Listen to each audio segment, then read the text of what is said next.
Chapter 6. Vera. The Sadar Mountains, which I had never seen, lay more than 1,000 pasangs from Koroba, whereas the men below the mountains, as the mortals are called, seldom enter the mountains, and do not return when they do. Many often venture to the brink, if only to stand within the shadows of those cliffs that hide the secrets of the priest-kings. Indeed, at least once in his life every Gorean is expected to make this journey. 4 times a year, correlated with the solstices and equinoxes, there are fairs held in the plains below the mountains, presided over by committees of initiates, fairs in which men of many castes mingle without bloodshed, times of truce, times of contests and games, of bargaining and marketing. Torm, my friend of the caste of scribes, had been to such fairs to trade scrolls with scholars from other cities, men who would never have seen were it not for the fairs. Men of hostile cities, who yet loved ideas more than they hated their enemies. Men like Torm, who so loved learning that they would risk the perilous journey to the Sadar Mountains for the chance to dispute a text or haggle over a coveted scroll. Similarly, men of such castes as the physicians and builders make use of the fairs to disseminate and exchange information pertaining to their respective crafts. The fairs do much to unite intellectually the otherwise so isolated cities of Gor, and I speculate that the fairs likewise do their bit toward stabilizing the dialects of Gor, which might otherwise in a few generations have diverged to the point of being mutually unintelligible, for the Goreans do have this in common, that their mother tongue and all of its 100 permutations, which they simply refer to as language, and all who fail to speak it, regardless of their pedigree or background, of the standards or level of civilization, are regarded as almost beyond the pale of humanity. Unlike the men of Earth, the Gorean had little sensitivity to race, but much to language and city. Like ourselves, he finds his reasons for hating his fellow men, but his reasons are different. I would have given much for a Tarn in my journey, though I knew no Tarn would fly into the mountains. For some reason, neither the fearless hawk-like Tarns, nor the slow-witted Thalarians, the draft and riding lizards of Gor, would ever into the mountains. The Larians become unmanageable, and though the Tarn will essay the flight, the bird almost immediately becomes disoriented, uncoordinated, and drops screaming back to the plains below. Gor, sparsely inhabited by human beings, teems with animal life, and in the next weeks I had no difficulty in living by hunting. I supplemented my diet with fresh fruit, picked from the bushes and trees, and the fish speared in Gor's cold, swift-flowing streams. Once I brought the carcass of a tabuk, one of Gor's single-horned yellow antelopes, which I had felled in a kalana thicket, to the hut of a peasant and his wife. Asking no questions, as was suitable given the presence and absence of insignia upon my garments, they feasted me on my own kill. They gave me fiber and flints, and a skin of wine. The peasant on Gor does not fear the outlaw, for he seldom has anything worth stealing, unless it be a daughter. Indeed, the peasant and outlaw on Gor live in an almost unspoken agreement, the peasant tending to protect the outlaw, and the outlaw sharing in return some of his plunder and booty with the peasant. The peasant does not regard this as dishonest upon his part, or as grasping. It is simply a way of life to which he is accustomed. It is a different matter, of course, if it is explicitly known that the outlaw is from a city other than one's own. In that case, he is usually regarded as an enemy, to be reported to the patrols as soon as possible. He is, after all, not of one city. As was wise, I avoided cities in my long journey, though I passed several, for to enter a city without permission, or without satisfactory reason, is tantamount to a capital crime, and the punishment is usually swift and brutal impalement. Pikes upon the walls of Korean cities are often surmounted with the remains of unwelcome guests. The Korean is very suspicious of the stranger, particularly in the vicinity of his native walls. Indeed, in Korea, the same word is used for both stranger and enemy. There is reputably one exception to this generally prevalent attitude of hostility towards the stranger, the city of Tharna, which according to rumor was willing to engage in what on Gor might be accounted the adventure of hospitality. There were many things supposedly strange about Tharna, among them that she was reportedly ruled by a queen, or a tatrix, and reasonably enough in the circumstance that the position of women in that city, in contrast with most Korean custom, was one of privilege and opportunity. I did rejoice that at least one city on Gor, the free women were not expected to wear the robes of concealment, confine their activities largely to their own quarters, and speak only to their blood relatives, and eventually their free companion. I thought that much of the barbarity on Gor might perhaps be traced to this foolish suppression of the fairer sex, whose gentleness and intelligence might have made such a contribution in softening their harsh ways. To be sure, in certain cities, as had been the case in Koraba, women were permitted status within a caste system and had relatively unrestricted existence. Indeed, in Koraba, a woman might even leave her quarters without first obtaining permission of a male relative or free companion, a freedom which was unusual upon Gor. The women of Koraba might even be found sitting unattended in the theater or at large reading of epics. In the cities of Gor that I knew, with the possible exception of Tharna, women had been most free in Koraba. But now Koraba was no more. I wondered if I might be able to secure a tarn in the intriguing city of Tharna. It would shorten the trip to the Cedar Mountains by weeks.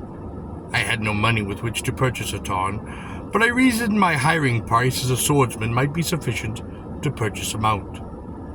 For that matter, though I did not seriously consider the possibility, being without a city and in effect an outlaw, I was entitled in the Korean way of thinking to take the bird, or its purchase price, in any way I see fit. As I was pondering these matters, I observed approaching me, but not seeing me, in the distance, moving across the green meadow, a dark figure, that of a woman. Though she was young, she walked slowly, mournfully, heedlessly and aimlessly. It was unusual to find a woman escorted outside of the walls of a city, even near walls. I was startled to see her alone in this wild, deserted place, far from roads and cities. I decided to wait for her to approach, for I was puzzled. On Gor, a woman normally travels only with a suitable retinue of armed guards. Women on this barbaric world are often regarded, unfortunately, as little more than love prizes, the fruits of conquest and seizure. Too often they are seen less as persons, human beings with rights, individuals, worthy of concern and regard, than as potential pleasure slaves, silken, bangled prisoners, possible adornments to the pleasure gardens of their captors. There is a saying on Gor that the laws of a city extend no further than its walls. She had not yet seen me, so I leaned upon my spear and waited. The harsh exogamist institution of capture is woven into the very fabric of Korean life. It is regarded as meritoriously to abduct one's women from a foreign, preferably hostile city. Perhaps this institution, which on the surface seems so deplorable, is profitable from the standpoint of the race, preventing the gradual inbreeding of otherwise largely isolated self-sufficient cities. Few seem to object to the institution of capture, not even the women who might seem to be its victims. On the contrary, incredibly enough, their vanity is terribly outraged if they are not regarded as worth the risks, usually mutilation and impalement. One cruel courtesan in the great city of Ar, now little more than a toothless, wrinkled hag, boasted that more than 400 men had died because of her beauty. So why was this girl alone? Had her protectors been killed? Was she perhaps an escaped slave fleeing from a hated master?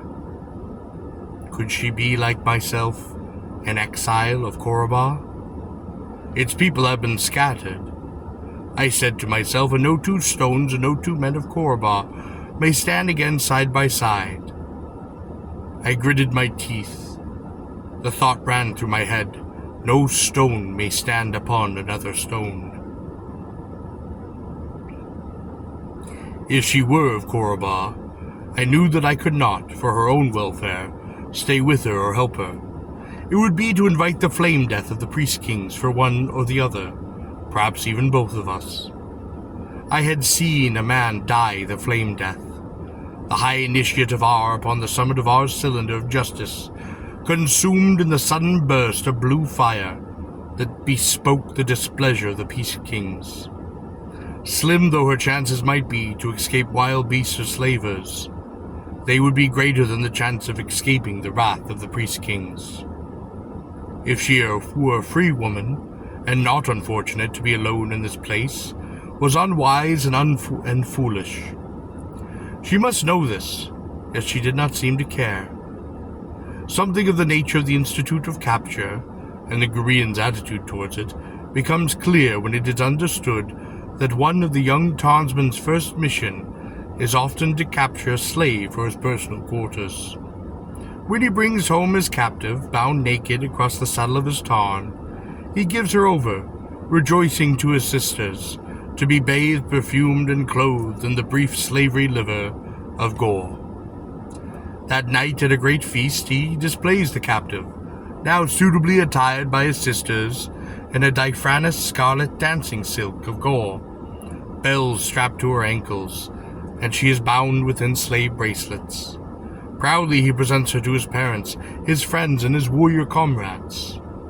Then to the festival music of flutes and drums, the girl kneels. The young man approaches her, bearing a slave collar, its engraving proclaiming his name and his city. The music grows more intense, mounting to an overpowering barbaric crescendo, which stops suddenly, abruptly. The room is silently absent, except for the decisive click of the collar lock. It is a sound that girl will never forget. As soon as that lock closes, there is a great shout, a congratulation, saluting the young man. He returns to his place among the tables that line the low-ceilinged chamber, hung with the glowing brass lamps. He sits in the midst of his family, his closest well-wishers. His sword comrades, cross-legged upon the floor in the Gorian fashion, behind the long, low wooden table, laden with food, which stands at the head of the room. Now all eyes are upon the girl. The restraining slave bracelets are removed. She rises. Her feet are bare upon that thick, ornately wrought carpet that carpets the chamber. There is a slight sound from the bells strapped to her ankles. She is angry, defiant. Though she is clad only in the almost transparent scarlet dancing silks of Gor, her back is straight, her head is high. She is determined not to be tamed, not to submit. And her proud carriage bespeaks this fact. The spectators seem amused. She glares at them. Angrily she looks them all face to face. No one here she knows, or could know. She's been taken from a hostile city. She's a woman of the enemy. Fists clenched, she stands upon the center of the room, all eyes upon her, beautiful in the light of the hanging lamps. She faces the young man, wearing his collar. "You will never tame me," she cries. Her outburst provokes laughter, skeptical observations, some good-natured hooting. I will tame you at my pleasure. The young man replies and then signals to the musicians. The music begins again. Perhaps the girl hesitates. There is a slave whip upon the wall. Then, to the barbaric, intoxicating music of the flute and drums, she dances for her capture. The bells on her ankles marking each of her movements. The movements of a girl stolen from her home, who must now live to please this bold stranger, whose binding fiber she had felt, whose collar she now wore. At the end of her dance, she is given a cup of wine, but she may not drink. She approaches the young man and kneels before him, her knees in the dictated position of the pleasure slave. And head down, she proffers the wine to him. He drinks. There is another general shout of condemnation and well-wishing, and the feast then begins, for none before the young man may touch food on such occasions. And from that moment on, the young man's sisters never again serve him, for that is the girl's task, for she is his slave. As she serves him again and again through the long feast, she steals glances at him. She sees that he is even more handsome than she had thought. Of his courage and strength she had already had ample evidence. As he eats and drinks with gusto upon this occasion of his triumph, she regards him furtively, with a strange mixture of fear and of pleasure. Only such a man, she tells herself, could ever tame me.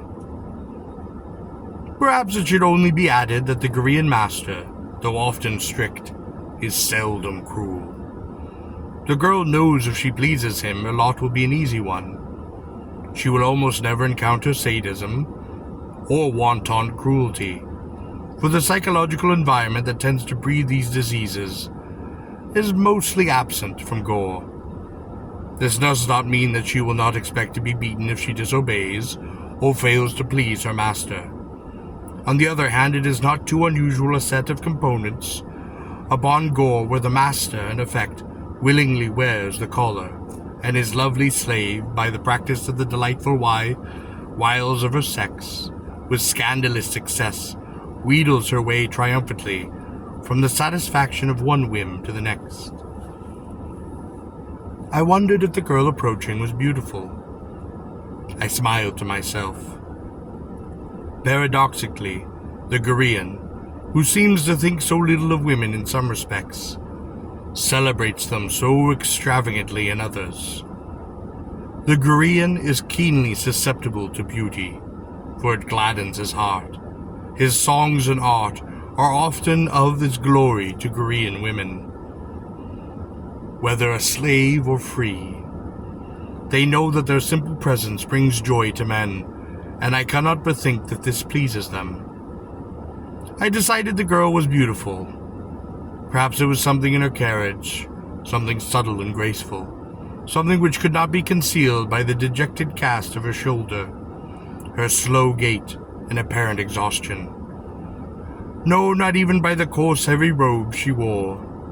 Such a girl, I thought, would surely have a master, or I hoped for her sake a protector and companion.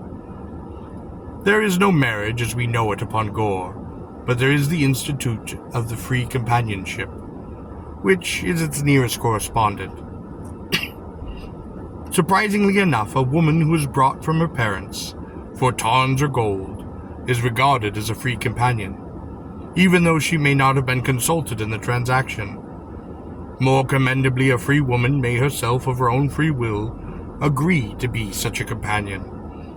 It is not unusual for a master to free one of his slave girls, in order that she may share the full privileges of her free companionship. One may have at a given time an indefinite number of slaves, but only one free companion. Such relationships are not entered into lightly, and they are normally sundered only by death. Occasionally the Korean, like his brothers in our world, perhaps even more frequently, learns the meaning of love. The girl was now quite close to me, and yet had not seen me. Her head was down. She was clad in the robes of concealment, but their texture and color were a far cry from the glorious vanities often expressed in such garments. The silken purples, yellows, and scarlets that the Grean maiden delighted in. These robes were of course brown, tattered, caked with dirt. Everything about her bespoke misery and dejection. "Tall," I said quietly, that I might not startle her too much, lifting my arm in gentle salute. She had not known of my presence, and yet she did not seem much surprised. This was a moment she had apparently expected for many days. Now it had come. Her head lifted, and her eyes, fine gray eyes, dulled with sorrow, perhaps hunger, regarded me. She seemed to take no great interest in me or her fate. I gathered I might have been anyone. We faced one another without speaking for a moment. "Tall, warrior," she said softly, her voice emotionless. Then, for a Korean woman, she did an incredible thing. Without speaking, she slowly unwound the veil from her face and dropped it to her shoulders. She stood before me, as it is said, face stripped, and that by her own hand. She looked at me, openly, directly, not brazenly, but without fear. Her hair was brown and fine, her splendid gray eyes seemed even more clear, and her face I saw was beautiful, even more beautiful than I had imagined. "Do I please you?" she asked. "Yes," I said. "You please me very much." I knew that this might be the first time a man had looked upon her face, except perhaps a member of her own family, if she had such. "Am I beautiful?" she asked. "Yes, you are beautiful." Deliberately with both hands she slipped her garment some inches down her shoulder, fully revealing her white throat. It was bare, not encircled by one of the slender, graceful slave collars of Gor. She was free. "Do you wish me to kneel, to be collared?" she asked. "No," I said. "Do you wish to see me fully?" she asked. "No," I said. "I have never been owned before," she said.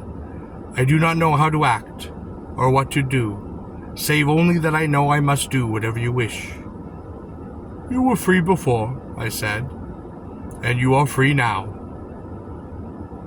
For the first time, she seemed startled. "You're not one of them?" she asked. "One of whom?" I asked, now alert, for if there were slavers upon the trail of this girl, it would mean trouble, perhaps even bloodshed. "The 4 men who have been following me. Men from Tharna," she said. "Tharna?" I asked, genuinely surprised.